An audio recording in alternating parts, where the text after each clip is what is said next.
ದಾದಾ ಚಿಕ್ಲಿಗೆ ಕೊಡ್ಬಿಡ್ತೀನಿ copy ಮಾಡ್ಕೊಂಬತ್ತೀನಿ. ಬೇಡ ಬೇಡ, ನಾನು ಕಾಫಿ ಮಾಡ್ಕೊಡ್ತೀನಿ ಇವತ್ತು. ಮಾಲ್ಗುಡಿ ಫಿಲ್ಟರ್ ಕಾಫಿ ಸಾಂಪ್ರದಾಯಿಕವಾಗಿ ರೋಸ್ಟೆಡ್ ಹಾಗೂ ಗ್ರೌಂಡ್ ಆಗಿರುವಂಥ authentic coffee. Malgudi filter coffee ಮಾಡೋದು ತುಂಬ ಸುಲಭ. 2 ಸ್ಪೂನ್ ಕಾಫಿ ಪುಡಿನ ಫಿಲ್ಟ್ರ್ ಪಾಟಿಗೆ ಸೇರಿಸ್ಕೊಳ್ಳಿ. ಇದನ್ನು ನಿಧಾನಕ್ಕೆ ಪ್ರೆಸ್ ಮಾಡ್ಕೊಳ್ಳಿ. ಸುಲಭವಾಗಿ ಕೆಳಗಡೆ ನೀರು ಇಳಿಯುತ್ತೆ. ಇದಾದ ನಂತರ ಮೇಲ್ಗಡೆ ಚೇಂಬರ್ಗೆ ಬಿಸಿ ನೀರನ್ನು ಸೇರಿಸ್ಕೊಳ್ಳಿ. ಲಿಡ್ಡನ್ನು ಕ್ಲೋಸ್ ಮಾಡಿ 20 ನಿಮಿಷ ಬ್ರೂ ಆಗಕ್ಕೆ ಬಿಡಿ. ಕೆಳಗಡೆ ಚೇಂಬರಲ್ಲಿ ನೋಡಿ ಈ ಥರ ಡಿಕಾಕ್ಷನ್ ಸ್ಟೋರ್ ಆಗುತ್ತೆ. ಈಗ ಗ್ಲಾಸಲ್ಲಿ ಬೆಲ್ಲ ಸೇರಿಸ್ಕೊತಾ ಇದ್ದೀನಿ. ಸ್ಟೋರ್ ಆಗಿರೋ ಡಿಕಾಕ್ಷನ್ 1/4 ಗ್ಲಾಸ್ ಸೇರಿಸ್ಕೊತಾ ಇದ್ದೀನಿ. 1/4 ಭಾಗ ಡಿಕಾಕ್ಷನ್ಗೆ ಬಿಸಿ ಕಾಯ್ದಿರೋ ಹಾಲು 3/4 ಭಾಗ ಸೇರಿಸ್ಕೋಬೇಕು. 2 ರಿಂದ 3 ಬಾರಿ ದಬ್ರಹಲ್ಲಿ ಚೆನ್ನಾಗಿ ಪಲ್ಟಾಯಿಸಿಕೊಳ್ಳಿ. ಈಗ ಮಾಲ್ಗುಡಿ ಫಿಲ್ಟರ್ ಕಾಫಿ ಬಿಸಿ ಬಿಸಿಯಾಗಿ ರೆಡಿ ಇದೆ.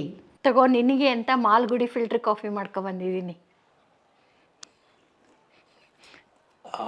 ಸಾಕಾಗಿದೆ. ವಾ ನೀನು ಕುಡಿ, ಚೆನ್ನಾಗಿದೆ.